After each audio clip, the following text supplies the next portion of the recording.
जो डिस्कस करेंगे, आज हम डिस्कस करेंगे किंगडम प्लांटी को।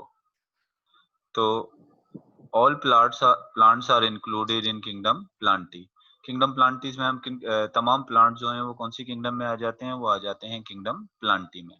सबसे पहले तो किंगडम प्लांटी में हम देख लेते हैं कि प्लांट्स के कैरेक्टरिस्टिक्स क्या होते हैं। मतलब अ, वो कौन से कैरेक्टरिस्टिक किसी ऑर्गेनिज्म में होंगे जब हम उसको प्लांट कहेंगे। यानी एक प्लांट होने के लिए कौन-कौन से कैरेक्टर्स एक ऑर्गेनिज्म में होना ज़रूरी है। और जब वो प्लांट होगा तो फिर हम उसको कौन-सी किंगडम में रख देंगे? हम उसको रखेंगे किंगडम प्लांटी में। तो चलिए देख लेते हैं कि प्लांट्स के कैरेक्टर कौन-कौन से होते हैं। तो all plants are multicellular multicellular eukaryotes. तमाम प्लांट्स मल्टीसेलुलर यूकेरियोट्स होते हैं। Means they are made up of many cells and their cells have a proper nucleus. That's why they are called multicellular eukaryotes. तो plant जो है वो multicellular eukaryotes होते हैं। After that they are photosynthetic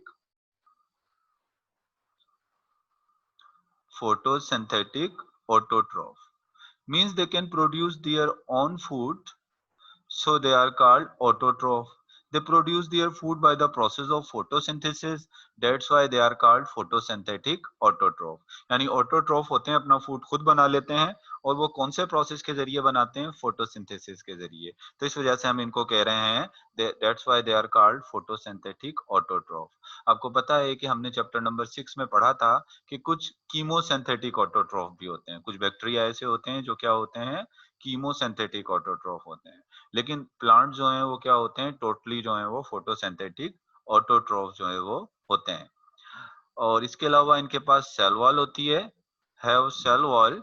इनके पास cell wall होती है, have cell wall made up of cellulose. यानी इनके पास सेल वॉल होती है। और इनकी सेल वॉल किसकी बनी होती है? इनकी सेल वॉल बनी होती है सेलुलोज की। हमें पता है कि फंगस के पास भी सेल वॉल होती है, मगर फंगस की सेल वॉल जो है वो काइटिन की बनी होती है, या जिसको हम फंगस सेलुलोज कहते हैं।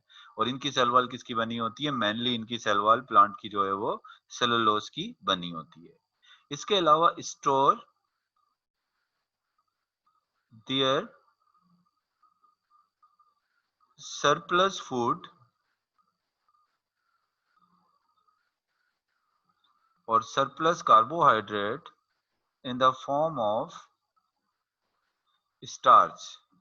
यानी इनके पास जो ग्लूकोज होता है, यानी इनका फूड जो है, अगर ग्लूकोज है इनके पास, कार्बोहाइड्रेट, जितना ग्लूकोज इस्तेमाल करना होता है यूज कर लेते हैं। इसके अलावा जो सरप्लस होता है, जो एक्स्ट्रा होता है, वो अपनी बॉडी में किस फॉर्म में स्टोर कर लेते हैं? उसको स्टार्च की फॉर्म में क्या कर देते हैं? स्टोर करते हैं।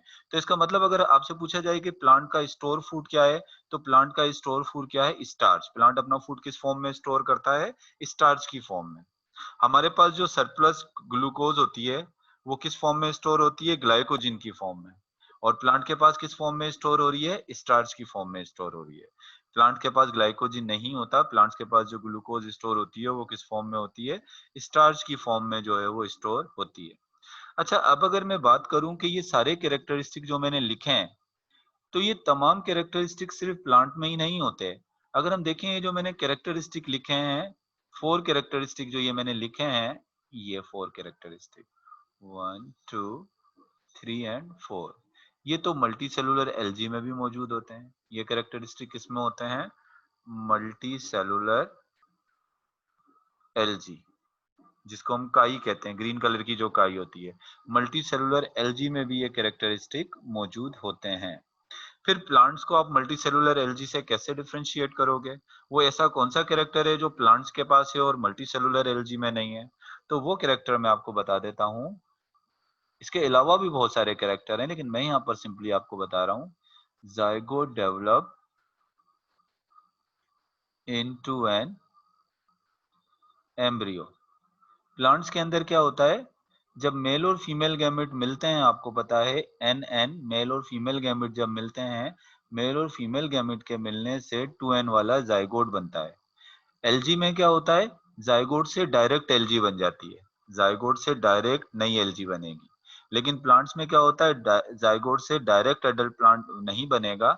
जाइगोट से पहले क्या बनता है, जाइगोट से पहले बनता है एम्ब्रियो, और उस एम्ब्रियो से फिर एक प्लांट जो है वो क्या होता है, फॉर्म होता है। तो ये जो एम्ब्रियो फॉर्मेशन है ये एल्गी में नहीं होती, ये सिर्फ किसमें होती है, प्लांट में होती है। अच्छा, अब अगर हम बात करें कि प्लांट्स का जितने भी ऑर्गेनिज्म है इनमें प्लांट का क्लोजेस्ट रिलेटिव कौन सा है, यानी सबसे करीब प्लांट से मिलता जुलता ऑर्गेनिज्म कौन सा है।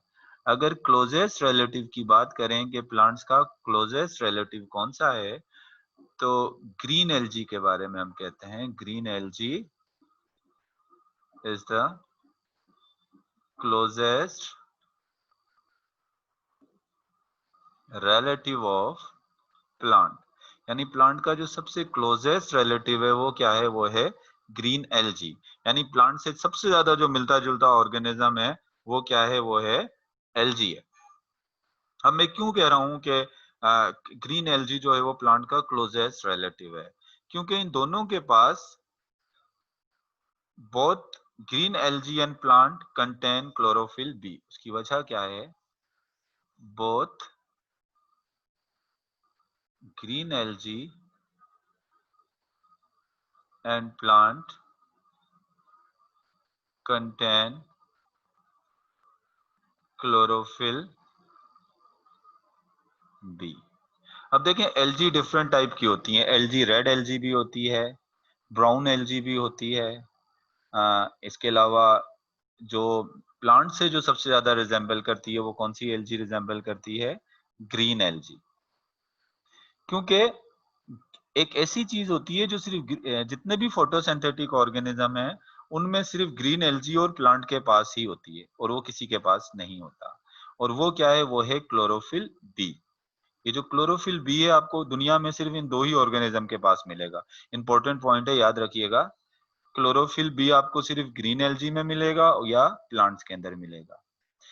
इसके अलावा जो क्लोरोफिल ए है,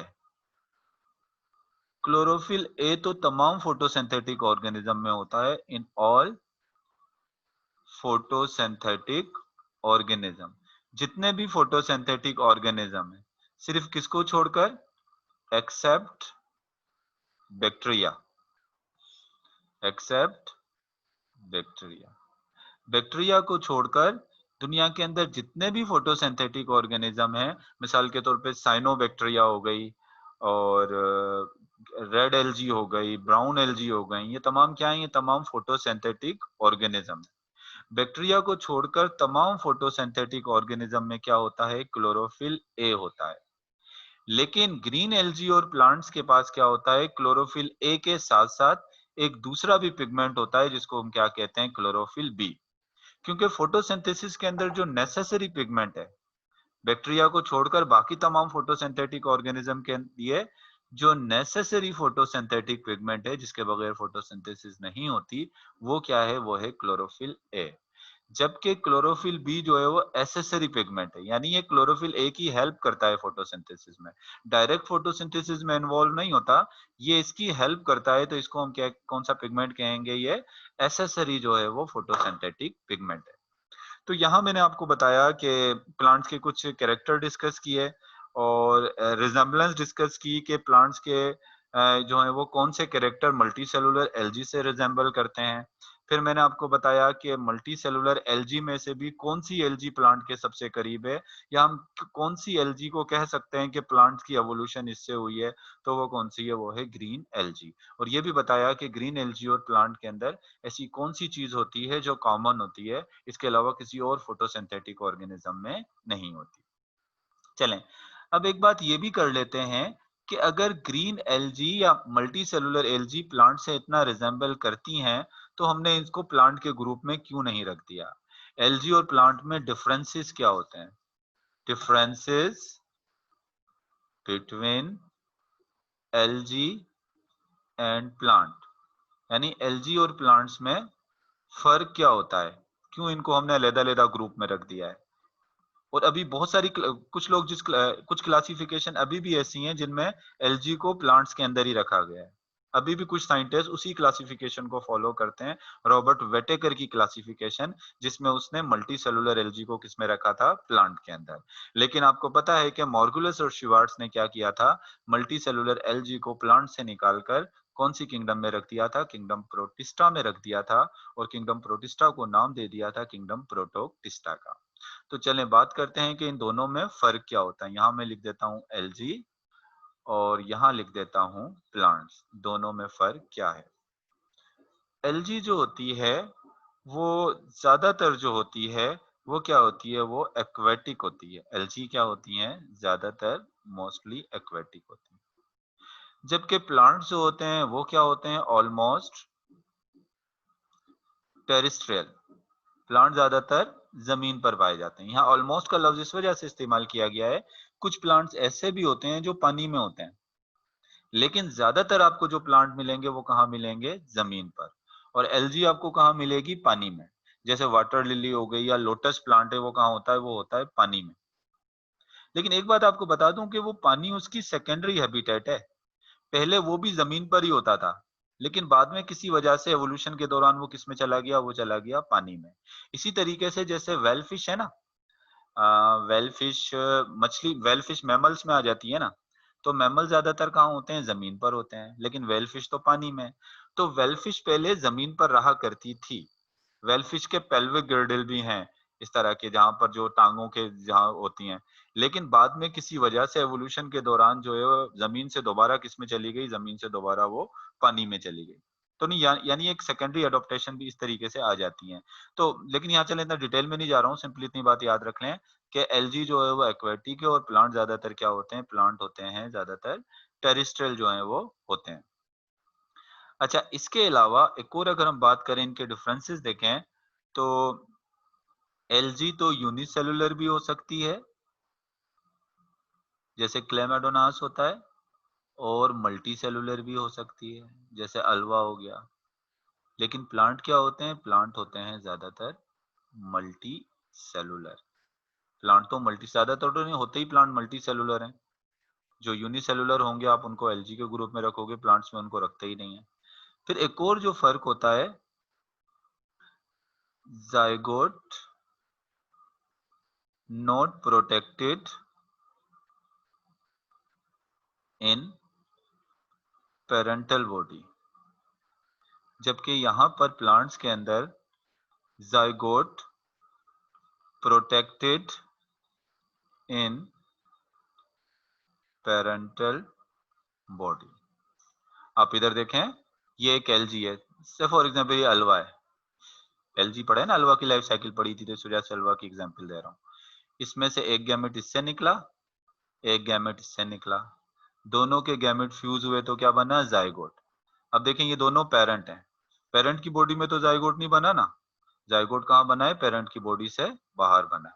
लेकिन जो प्लांट्स होते हैं, प्लांट्स के अंदर जो जायगोट बनेगा वो कहाँ बनेगा, पेरेंट की बॉडी के अंदर बनेगा। यानी मेल और फीमेल गैमेट पेरेंट की बॉडी के अंदर ही मिलेंगे, और वहीं पर क्या बनेगा, वहीं पर जायगोट बनेगा। तो यहाँ एक और तीसरा डिफरेंस क्या हो गया कि इनमें जायगोट पेरेंट बॉडी के यानी अंदर नहीं बनता, जबकि इनमें जायगोट पेरेंट बॉडी के अंदर बनता है। फिर एक और डिफरेंस क्या है कि zygote not develop into an embryo, यानी जायगोट एम्ब्रियो में कन्वर्ट नहीं होता। इस जायगोट से डायरेक्ट अल्वा बन जाएगा नया, इससे एम्ब्रियो नहीं बनेगा। जबकि प्लांट्स के अंदर क्या होता है, जायगोट से जो है वो पहले क्या बनता है, एम्ब्रियो बनता है। Baby plant with in seed is called embryo. हम कहते हैं ना, सीड के अंदर छोटा सा जो बेबी प्लांट होता है उसको हम क्या कहते हैं, उसको हम कहते हैं एम्ब्रियो। तो इनमें प्लांट्स के अंदर एम्ब्रियो बनता है, जबकि एल्गी के अंदर एम्ब्रियो नहीं बनता। तो these are some differences between algae and plants. अब इसके बाद, क्योंकि अगर हम बात करें तो जो प्लांट्स के जो एंसेस्टर हैं, प्लांट्स के जो एंसेस्टर हैं वो कौन है, वो हैं algae. Algae are the ancestor of plant. अब प्लांट्स के जो एंसेस्टर हैं, बाकी दूसरे लिविंग ऑर्गेनिज्म के एंसेस्टर की तरह कहाँ थे, एक्वेटिक थे, यानी पानी में पाए जाते थे, पानी में या पानी के करीब होते थे। फिर प्लांट जो है वो क्या हो गए, टेरेस्ट्रियल हो गए, यानी वो जमीन पर आ गए। अब आगे जो हम बात करेंगे वो ये बात करेंगे कि जब प्लांट्स टेरेस्ट्रियल हैबिटेट में आए तो उन्होंने उस एनवायरनमेंट को, टेरेस्ट्रियल एनवायरनमेंट को अडॉप्ट किया, यानी उनके अंदर कुछ अडॉप्टेशन, जिसको हम यहाँ पर नाम दूंगा टेरेस्ट्रियल एडॉप्टेशन, यानी जमीन के माहौल को के मुताबिकत देने के लिए, यानी जमीन में बेहतर तरीके से रहने के लिए ये अपने अंदर कुछ चेंज लेकर आए, कुछ तब्दीलियां लेकर आए, जिसको क्या कहते हैं, जिसको हम कह रहे हैं टेरेस्ट्रियल एडॉप्टेशन। और ये चेंज क्या लेकर आए, अपनी स्ट्रक्चर में भी चेंज लेकर आए, अपनी बॉडी में जो स्ट्रक्चरल चेंज भी लेकर आए, इनमें स्ट्रक्चरल चेंज भी आया, इनमें केमिकल चेंज भी आया, यानी उस केमिकल चेंज को हम केमिकल एडॉप्टेशन कहेंगे। जो स्ट्रक्चर में चेंज आया उसको हम कहेंगे स्ट्रक्चरल एडॉप्टेशन। और उसके साथ रिप्रोडक्टिव स्ट्रक्चर में भी चेंज आया, जिसको हम कहेंगे रिप्रोडक्टिव एडॉप्टेशन। सबसे पहले तो स्ट्रक्चरल एडॉप्टेशन देख लें। स्ट्रक्चर में क्या तब्दीली आई? स्ट्रक्चर एडॉप्टेशन में इन्होंने रूट डेवलप किए, root, stem and leaves. Plant ने वक्त के साथ साथ जमीन पर, जब प्लांट्स आए तो जमीन पर आने के लिए, जमीन पर उनको बेहतर तरीके से रहने के लिए, क्योंकि जब ये पानी में होते थे तो पानी में इनको क्या करना पड़ता था कि कार्बन डाइऑक्साइड भी पानी के अंदर ही मौजूद होती थी, और पानी भी इनके चारों तरफ मौजूद होता था, और सनलाइट भी इनके चारों तरफ मौजूद है, यानी सब चीजें एक साथ ही मिल रही हैं, कोई रूट डेवलप करने की जरूरत नहीं है, ना स्टेम, सारी चीजें एक साथ हैं। लेकिन जब जमीन पर आए तो जमीन में प्रॉब्लम क्या होता है, जमीन में इनको अपनी फोटोसिंथेसिस के लिए पानी तो जमीन के अंदर से लेना है, क्योंकि जमीन में पानी कहाँ होता है, जमीन के अंदर चला जाता है। और कार्बन डाइऑक्साइड और सनलाइट कहाँ से लेनी है, वो अबोव द ग्राउंड, ऊपर से, जमीन के ऊपर से लेनी है। अब इन चीजों को फेस करने के लिए इन्होंने क्या किया कि प्लांट्स ने डेवलप कर लिया एक तो रूट। रूट क्यों डेवलप कर ली? ताकि वो जमीन से क्या ले सके, उस रूट के जरिए पानी एब्जॉर्ब कर सके। और साथ में अपने आप को सपोर्ट देने के लिए जमीन पर एक स्टेम डेवलप कर लिया, और स्टेम के साथ भी जो है वो कार्बन डाइऑक्साइड और सनलाइट को एब्जॉर्ब करने के लिए क्या किया, कार्बन डाइऑक्साइड और सनलाइट को एब्जॉर्ब करने के लिए लीव्स डेवलप किए। और स्पेशली जो हायर प्लांट्स होते हैं उनमें भी ब्रायोफाइट्स को छोड़कर बाकी जो हायर प्लांट्स हैं उनके अंदर लीव्स पे छोटे छोटे पोर्स थे, जिनको हम क्या कहते हैं, स्टोमेटा। इन स्टोमेटा के जरिए कार्बन डाइऑक्साइड एब्जॉर्ब करते थे, और क्लोरोफिल जो है वो फोटोसिंथेटिक पिगमेंट जो लीफ में ज्यादा था, तो उसके जरिए क्या करते थे, सनलाइट को एब्जॉर्ब करते थे। तो ये रूट, स्टेम और लीव्स, आप इसको कौन सी वाली अडोप्टेशन कहोगे? इसको आप कहोगे स्ट्रक्चरल एडोप्टेशन, यानी अपने स्ट्रक्चर के अंदर ये चेंज लेकर आए। अब बात करें अगर केमिकल एडोप्टेशन की, तो जमीन पर रहने के लिए उन्होंने कुछ केमिकल्स भी, डिफरेंट टाइप से केमिकल भी जो है वो अपने अंदर इवोल्व किए।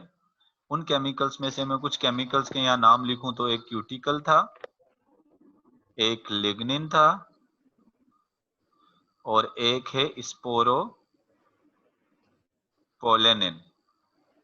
ये केमिकल्स थे जो हायर प्लांट्स ने अपने अंदर प्रोड्यूस किए। अब इन केमिकल्स का मैं एक मिनट इसको थोड़ा मैं इरेज कर दूं, तो फिर मैं इन केमिकल्स के बारे में आपको बताता हूं। अब देखें, इन सब के काम बताता हूं वन बाय वन। क्यूटिकल क्यों प्लांट्स ने डेवलप किया? देखो, प्लांट्स का जो लीफ थे, इवन समटाइम स्टेम पर भी लीव्स पे से सनलाइट पड़ती है, तो लीव्स पर के अंदर से पानी बाहर एवापोरेट ना हो जाए। तो लीव्स में से पानी बाहर एवापोरेट ना हो जाए, तो इस वजह से प्लांट्स ने क्या किया, लीव्स पर या दूसरी जो स्ट्रक्चर थी उनके ऊपर वैक्स की एक लेयर से उसको कवर कर दिया। स्टोमेटा को छोड़कर सिर्फ बाकी सब जगह पर जो है वो एक वैक्स का कवर चढ़ा हुआ होता है, और इस वैक्स के कवर को हम क्या कहते हैं, इसको हम कहते हैं क्यूटिकल। क्यूटिकल का काम क्या होता है? वाटर को एवोपरेट होने से बचाती है, वाटर को स्टोर करने में ये हेल्प करती है, क्योंकि वाटर को एवोपरेट होने से क्यूटिकल जो है वो बचाता है। और हमने पढ़ा हुआ है क्यूटिकल लिपिड्स के ग्रुप में आ जाता है। प्लांट्स के कौन से ग्रुप में आता है? लिपिड में। इसके बाद लिग्निन, आपने पढ़ा हुआ है जो वुडी प्लांट्स होते हैं, वुडी प्लांट्स की जो सेल वॉल होती है, नॉर्मली प्लांट की सेल वॉल के अंदर क्या होता है? सेलुलोज होता है। लेकिन अगर इस सेल वॉल को मजीद हार्ड करना है, जैसे वुडी प्लांट के सेल हार्ड होते हैं, तो इस सेल वॉल को हार्ड करने के लिए सेलुलोज के साथ एक दूसरा भी केमिकल जो है वो इसके अंदर डिपॉजिट हो जाता है, जिसको हम कहते हैं लिग्निन। जिसको हम क्या कहते हैं? लिग्निन। और ये लिग्निन जो है, ये भी जो है वो सेल वॉल को हार्ड होने में या उसको मजीद जो है वो स्ट्रेंथ देता है। तो लिग्निन का काम क्या हो गया? ये जो है वो बेसिकली जो लिग्निन का अगर हम फंक्शन देखें कि लिग्निन प्लांट के अंदर जो है वो काम क्या कर रहा है, ये बेसिकली लिग्निन जो है is a substance that harden the cell wall. ये क्या करता है? हार्डन सेल वॉल को हार्ड कर देता है। जबकि क्यूटिकल जो था, क्यूटिकल का काम क्या था? क्यूटिकल बेसिकली जो है वो वाटर की एवोपरेशन को जो है वो क्या करता है, which help in prevent excessive water loss. यानी वाटर लॉस को जो है, बहुत ज्यादा वाटर लॉस ना हो तो उसको क्या करता है? रोकता है। कौन रोकता है? ये cuticle. Prevent excessive water loss को जो है वो रोकता है। फिर एक और आ जाता है स्पोरोपोलेनिन। ये भी एक पॉलीमर है और ये क्या करता है? ये resistant to almost all kind of environmental damage. ये होता है resistant to almost all kind of damage. अब देखें स्पोरोपोलिनिन अक्सर कहाँ पाया जाता है प्लांट के अंदर? जैसे पोलन ग्रेन है, ये होता है ना पोलन ग्रेन, आगे पढ़ेंगे इसी प्लांट के अंदर। पोलन ग्रेन जो प्रोड्यूस होता है, पोलन ग्रेन की जो वॉल होती है, आउटर वॉल जो पोलन ग्रेन की होती है, जिसको एक्सेन कहते हैं, इसकी वॉल में जो है वो क्या मौजूद होता है? उसकी वॉल में मौजूद होता है स्पोरोपोलिनिन। और ये स्पोरोपोलिनिन इतना हार्ड मटेरियल होता है कि ना इसके ऊपर तेज जो है वो कोई केमिकल असर करता है, ना इसके ऊपर कोई जो है वो तेज जो सनलाइट होती है वो भी इस पर कोई असर नहीं करती है। इवन किसी चीज की जो डिटॉक्सिफिकेशन जो होती है, उस पे भी जो है वो क्या होता है, उससे भी जो है वो कोई खास इस पर असर नहीं होता। यानी तेज रोशनी से और बहुत सारी चीजों से ये इसको क्या करता है? पोलन ग्रेन को ये स्पोरोपोलिनिन बचा के रखता है। तो यही वजह है कि अक्सर पोलन ग्रेन जो है, अभी भी आप पहाड़ों के अंदर अगर देखेंगे तो अक्सर पोलन ग्रेन या स्पोर्स के फॉसिल्स आपको बहुत ज्यादा मिलेंगे। क्यों पोलन ग्रेन और स्पोर के फॉसिल्स बहुत ज्यादा मिलेंगे? क्योंकि ये किसका बना हुआ होता है? पोलन ग्रेन और स्पोर की आउटर वॉल पर जो है वो क्या लगा हुआ होता है? स्पोरोपोलिनिन की बनी होती है। तो हर चीज गल जाती है, क्योंकि वक्त के साथ साथ जब चीजें दबती हैं तो उनमें डिकम्पोजिशन हो जाती है। लेकिन स्पोरोपोलिनिन एक ऐसी चीज है जो डिकम्पोज नहीं होती। तो जब वो डिकम्पोज नहीं होती तो उसकी वजह से ये पोलन और स्पोर जो है हमें किसके फॉर्म में? फॉसिल्स की फॉर्म में जो है वो ज्यादा मिलते हैं। एक बात मुझे यहाँ पर और आपको बताने दें, जो आपकी बुक में लिखी हुई है, कि ये जो मैंने बात की क्यूटिकल, मैंने लिग्निन आपको बताया और मैंने आपको स्पोरोपोलिनिन बताया। इन तीनों केमिकल्स को, इन ये जो केमिकल्स हैं, इन केमिकल के लिए हम जो टर्म इस्तेमाल करते हैं वो है सेकेंडरी प्रोडक्ट। इसको क्या कहेंगे? इनको हम कहेंगे सेकेंडरी प्रोडक्ट। सेकेंडरी प्रोडक्ट को डिफाइन कैसे करते हैं? Which are not produce by primary main stream pathway. और सेकेंडरी प्रोडक्ट की एग्जांपल में कौन कौन से आ जाएंगे? Cuticle, lignin and sporopollenin. देखो, एक तो होते हैं प्राइमरी मेटाबोलाइट्स या प्राइमरी प्रोडक्ट जिनको कहते हैं, जैसे ग्लूकोज हो गया, अमाइनो एसिड हो गया, न्यूक्लिक एसिड हो गए। ये सब क्या है? इन सबको हम कहते हैं प्राइमरी प्रोडक्ट या प्राइमरी मेटाबोलाइट। और ये किससे बनते हैं? ये बनते हैं प्राइमरी मेन स्ट्रीम पाथवे। यानी एक जो प्राइमरी मेन स्ट्रीम पाथवे होता है, एक जो प्राइमरी केमिकल रिएक्शन है, प्राइमरी मेटाबॉलिज्म है, उसके जरिए ये बनता है। लेकिन कुछ प्रोडक्ट्स ऐसे होते हैं जो प्राइमरी मेटाबॉलिज्म से नहीं बनते, सेकेंडरी मेटाबॉलिज्म से बनते हैं। यानी जो प्राइमरी प्रोडक्ट होती हैं, इन्हीं में तब्दीली आती है, इनमें चेंज आता है, फिर इन्हीं से जो है वो क्या बन जाती हैं? ये इन्हीं के अंदर सेकेंडरी मेटाबॉलिज्म होता है, जिससे कौन सी वाली प्रोडक्ट बनती हैं? सेकेंडरी प्रोडक्ट बनती है। और उन सेकेंडरी प्रोडक्ट में कौन सा आ जाता है? क्यूटिकल आ गया, लिग्निन आ गया और स्पोरोपोलिनिन। ये डायरेक्ट किसी मेटाबॉलिज्म में ये प्रोडक्ट ये जो प्रोडक्ट हैं किसी डायरेक्ट मेटाबॉलिज्म में हिस्सा भी नहीं लेती। इनका काम तो सिर्फ ऐसे प्रोटेक्शन का या इस तरह से कुछ काम होते हैं। लेकिन आपने सिर्फ इतना ही याद रख लें कि सेकेंडरी प्रोडक्ट जो आपकी बुक में डेफिनेशन दी हुई है वो सिर्फ इतनी दी हुई है, which are not produce by primary main stream pathway. आप सिर्फ एग्जाम्पल याद कर लें एमसीक्यूज के पॉइंट ऑफ व्यू से कि अगर कभी पूछा जाए कि क्यूटिकल, लिग्निन और स्पोरोपोलिन केमिकली लिहाज से कौन सी प्रोडक्ट में आती हैं, तो हम इनको कौन सी प्रोडक्ट में काउंट करते हैं, इनको हम सेकेंडरी प्रोडक्ट कहते हैं। तो ये मैंने कौन सी एडॉप्टेशन बताई, ये मैंने बता दी केमिकल एडॉप्टेशन। लेकिन पहले डिस्कस किया था स्ट्रक्चरल एडॉप्टेशन। रूट, स्टेम और लीव्स का बनना कौन सी एडॉप्टेशन है, ये है केमिकल वो सॉरी ये है स्ट्रक्चरल एडॉप्टेशन। फिर ये क्यूटिकल का फॉर्म होना, लिग्निन बनना, स्पोरोपोलिन का इवोल्व होना, ये सब कौन सी है, ये है केमिकल एडॉप्टेशन। यानी सिर्फ स्ट्रक्चर में प्लांट अपने चेंज लेकर नहीं आए, जमीन पर रहने के लिए सिर्फ स्ट्रक्चर ही अपनी तब्दील नहीं करी, अपने अंदर नए नए केमिकल भी जो है वो प्रोड्यूस किए। तो वो हो गई केमिकल एडॉप्टेशन। उसके बाद रिप्रोडक्टिव एडॉप्टेशन है। अब रिप्रोडक्टिव एडॉप्टेशन क्या है, इसको पहले मैं थोड़ा इरेज कर दूं।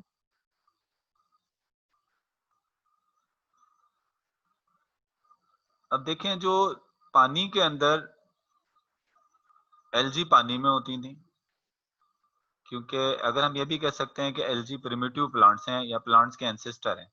और ये कहाँ होते थे, ये होते थे ये बेसिकली जो है वो पानी में पाए जाते थे।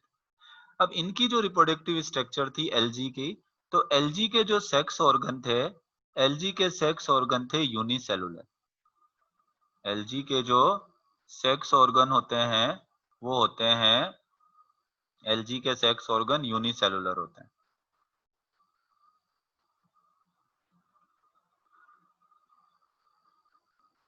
यानी एक ही सेल है, ये एक सेल है, इसी के अंदर गैमेट्स बन गए। तो एल्गी के जो सेक्स ऑर्गन है या वो कैसे हैं, वो हैं यूनिसेलुलर। मतलब बाहर से कोई ज्यादा प्रोटेक्शन नहीं थी। वो क्यों प्रोटेक्शन नहीं थी, क्योंकि एल्गी तो पानी में रहते हैं, उनके ऊपर सनलाइट तो पड़ती नहीं है।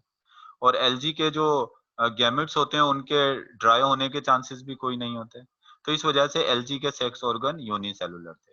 लेकिन प्लांट्स की अगर हम बात करें, तो प्लांट्स के जो सेक्स ऑर्गन प्रोड्यूस हुए, प्लांट्स के अंदर सेक्स ऑर्गन की अगर बात करें, जो ब्रायोफाइट्स हैं, चलें हम ब्रायोफाइट्स की बात कर लेते हैं। ब्रायोफाइट्स के अंदर जो सेक्स ऑर्गन थे, मिसाल के तौर पे ये जो फीमेल सेक्स ऑर्गन है जिसको हम आर्चिगोनिया कह रहे हैं, ये फीमेल सेक्स ऑर्गन है जिसको हम क्या कह रहे हैं, आर्चिगोनिया। इसके अंदर ये फीमेल गैमेट है जिसको हम एग कह रहे हैं, ये हो गया फीमेल गैमेट जिसको हम एग कह रहे हैं। और उसी तरीके से ये मेल सेक्स ऑर्गन होता है जिसको हम एंथ्रीडियम कह रहे हैं। अगर हायर प्लांट्स की बात करें तो उनमें कार्पल और स्टेमन होते हैं। लेकिन मैं ये ब्रायोफाइट्स की बात कर रहा हूँ, स्टार्ट वाले जो प्लांट्स थे, तो उनमें अगर हम बात करें तो आर्चिगोनिया, और ये मेल सेक्स ऑर्गन है एंथ्रीडियम। अब क्या होता है और एंथ्रीडियम के अंदर क्या होते हैं, एंथ्रीडियम के अंदर जो है ये मेल गैमेट्स जो हैं वो प्रोड्यूस होते हैं। अब इन मेल गैमेट्स और फीमेल गैमेट को प्रोटेक्ट करने के लिए क्या होता है, इन ये एक तो इसके सेक्स ऑर्गन मल्टी सेलुलर होते हैं प्लांट्स के, और उन सेक्स ऑर्गन के ऊपर एक लेयर चढ़ी हुई होती है नॉन रिप्रोडक्टिव सेल्स की, जिनको कहते हैं स्ट्राइल जैकेट सेल्स। ये जो ना मैंने ऊपर जो लेयर चढ़ा रहा हूँ, ये जो सेल्स की लेयर है, ये जो सेल की इसके ऊपर लेयर चढ़ी है, इसी तरीके से इस एंथ्रीडियम के ऊपर भी सेल की एक लेयर चढ़ी हुई है। नॉन रिप्रोडक्टिव सेल्स हैं, क्योंकि रिप्रोडक्टिव सेल्स तो अंदर है ना, जो रिप्रोडक्शन में डायरेक्ट हिस्सा लेंगे, ये एग और ये स्पर्म। ये कौन से वाले सेल हैं, ये हैं रिप्रोडक्टिव सेल्स। लेकिन क्या होता है कि इनमें रिप्रोडक्टिव सेल्स के अलावा जो अर्ली प्लांट हैं, स्पेशली जो ब्रायोफाइट्स होते हैं, उनके जो गैमीटेंजिया हैं, सेक्स ऑर्गन को हम क्या कह सकते हैं, गैमीटेंजिया भी कह सकते हैं। वो प्रोटेक्ट होते हैं जैकेट ऑफ स्ट्राइल सेल्स। ये देखें, जैकेट का मतलब होता है कवरिंग। इसको हम क्या कहेंगे, इसको हम कहेंगे जैकेट ऑफ स्टेराइल सेल्स। यानी स्टेराइल सेल्स की, स्टेराइल का मतलब क्या होता है, non reproductive cell. Non reproductive cell की एक जैकेट, जैकेट का मतलब क्या होता है, लेयर, ये चढ़ी हुई होती है। और यहाँ पर भी देख लें तो यहाँ पर भी जैकेट ऑफ स्टेराइल सेल्स की जो है वो मौजूद है। और इसका काम क्या होता है, that prevent the delicate gamete from drying out during their development. यानी डेवलपमेंट के दौरान ये किसको, ये जो नाजुक सा डेलिकेट जो गैमेट्स होते हैं, इनको सूखने से या ड्राई आउट होने से बचाते हैं। The egg is fertile with in female gametangia. अब इस फीमेल सेक्स ऑर्गन को हम क्या कह सकते हैं, इसको हम कहते हैं फीमेल गैमिटेंजिया। और प्लांट्स के अंदर क्या होता है, ये जो एक फर्टाइल होगा, यानी स्पर्म जो मूव करते हुए किसके अंदर जाएंगे, इस फीमेल गैमिटेंजिया में जाते हैं। और एक की फर्टिलाइजेशन भी कहाँ पर होती है, एक की फर्टिलाइजेशन फीमेल गैमिटेंजिया में होती है। जबकि एलजी के अंदर मेल और फीमेल गैमिट दोनों बाहर मिलते हैं, फीमेल गैमिटेंजिया में नहीं मिलते। और यहाँ पर मेल और फीमेल जो गैमेट्स हैं उनकी जो है वो फर्टिलाइजेशन कहाँ हो रही है, वो हो रही है फीमेल गैमिटेंजिया में। और उसके बाद जब जाइगोट बन जाता है तो जाइगोट क्या चीज बना लेता है, जाइगोट बना लेता है एम्ब्रियो। और एम्ब्रियो को न्यूट्रिशन भी जो है वो वहीं से जो है वो मिलती है। जबकि एलजी की अगर हम बात करें तो एलजी में तो एम्ब्रियो नहीं बनता, एलजी के अंदर एम्ब्रियो नहीं बनता। और there is no fundamental, there is so fundamental difference in plants and sometime referred as embryophyte। यानी एलजी के अंदर एम्ब्रियो नहीं बनता और प्लांट्स के अंदर एम्ब्रियो बनता है। तो इसी वजह से एलजी और प्लांट को डिफरेंशिएट करने के लिए बाज़ दफा हम प्लांट्स को एम्ब्रियोफाइट्स भी कहते हैं। क्योंकि मैंने आपको बताया कि कुछ बॉटनिस्ट, कुछ साइंटिस्ट एलजी को प्लांट्स के अंदर काउंट करते हैं। लेकिन अगर एलजी और प्लांट्स प्लांट्स को फर्क करना चाहें तो आप प्लांट्स को एम्ब्रियोफाइट्स कह दो। यानी ऐसे ऐसे क्या प्लांट्स जो क्या प्रोड्यूस करते हैं, जो एम्ब्रियो प्रोड्यूस करते हैं। जबकि एलजी क्या होंगे, वो होंगे नॉन एम्ब्रियोफाइट या ए एम्ब्रियोफाइट, यानी जिसमें एम्ब्रियो प्रोड्यूस नहीं होता। तो ये हमने प्लांट्स की जो है वो, ये आपकी बुक का जो पहला पैराग्राफ था जो है उसको जो है वो पहला जो टॉपिक था उसको जो है वो कवर किया। और यहाँ पर अभी मैंने सबसे पहले तो देखें, आज के लेक्चर में जो मैंने आपको बताया, सबसे पहले मैंने आपको बताया प्लांट्स के कुछ कैरेक्टरिस्टिक्स बताए। फिर प्लांट्स के कैरेक्टरिस्टिक्स में डिस्कस किया कि प्लांट्स के कौन से कैरेक्टरिस्टिक एलजी से मिलते हैं और प्लांट्स के कौन से कैरेक्टरिस्टिक एलजी से डिफरेंट हैं। फिर हमने कहा कि सबसे क्लोजेस्ट रिलेटिव जो प्लांट्स के हैं वो क्या है, वो है एलजी है। तो और प्लांट्स की जो एवोल्यूशन हुई है वो किससे हुई है, एलजी से हुई है। और एलजी ज्यादातर पानी में रहते हैं और प्लांट्स कहाँ रहते हैं, जमीन पर। तो फिर मैंने आपको बताया कि प्लांट्स जब जमीन पर आए तो उन्होंने अपने अंदर कुछ चेंज लेकर आए जिसकी वजह से वो जमीन पर ज्यादा बेहतर तरीके से रहना शुरू हो गए। अब वो अपने अंदर जो चेंज लेकर आए थे, उस चेंज को हम क्या कह रहे हैं, उसको हम कह रहे हैं टेरिस्ट्रियल एडॉप्टेशन। और टेरिस्ट्रियल एडॉप्टेशन में कुछ अपनी स्ट्रक्चर में चेंज लेकर आए जिसको हम स्ट्रक्चरल एडॉप्टेशन कह रहे हैं, जिसमें उसने रूट डेवलप किए ताकि वो रूट उसको जमीन के साथ में एंकर करके भी रखें और वाटर और मिनरल को एब्जॉर्ब करके में हेल्प करें। स्टेम डेवलप किए जो उसको जमीन पर सपोर्ट करे, उसकी शूट्स को और उसके लीव्स को। और लीव्स डेवलप किए जिससे वो कार्बन डाइऑक्साइड एब्जॉर्ब करके फोटोसिंथेसिस करते थे। केमिकल एडॉप्टेशन की अगर हम बात करें तो कुछ सेकेंडरी प्रोडक्ट अपने अंदर प्रोड्यूस करी। उन सेकेंडरी प्रोडक्ट में क्यूटिकल आ गया, लिग्निन आ गया और स्पोरोपोलिनिन आ गया। तीनों के मैंने आपको काम भी बता दिए कि तीनों क्या काम करते हैं। रिप्रोडक्टिव एडॉप्टेशन के अंदर क्या किया कि जो पानी में रहने वाले जो एल्जी थे उनके अंदर सेक्स ऑर्गन यूनिसेलुलर होते थे, लेकिन इन्होंने इनके सेक्स ऑर्गन मल्टीसेलुलर हो गए। और इनके सेक्स ऑर्गन जो है कवर किससे थे, जैकेट लेयर से, जैकेट ऑफ स्ट्राइल सेल्स की लेयर से जो है कवर थे, ताकि इनके गैमेट्स को वो प्रोटेक्ट कर सकें। इसके अलावा मेल और फीमेल गैमेट जो है वो प्लांट्स के अंदर कहाँ मिलते हैं, फीमेल गैमेटेंजिया या फीमेल सेक्स ऑर्गन के अंदर मिलते हैं। और जाइगोट जो है वो इनमें क्या किसमें क्या बनाता है, प्लांट्स के अंदर एम्ब्रियो बनाता है। इसी वजह से बाज़ दफा प्लांट्स के लिए हम एम्ब्रियोफाइट्स का लफ्ज भी इस्तेमाल करते हैं। चलें अब आप मुझसे क्वेश्चन करें, जहां तक मैंने अभी आपसे ये जो मैंने आपको बताया है इसमें कोई चीज क्लियर नहीं होती है तो उसको क्लियर करें।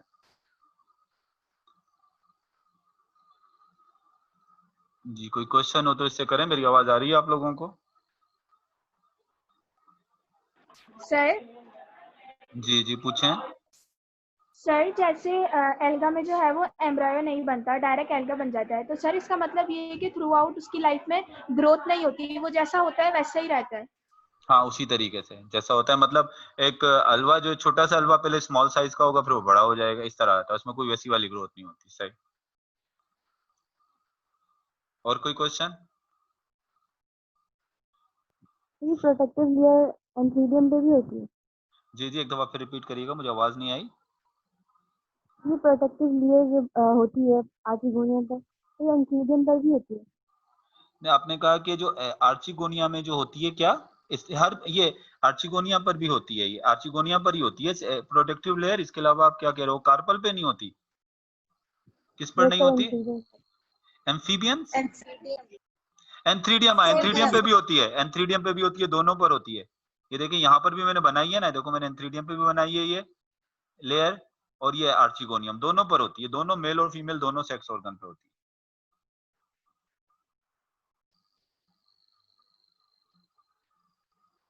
जी, और कोई क्वेश्चन?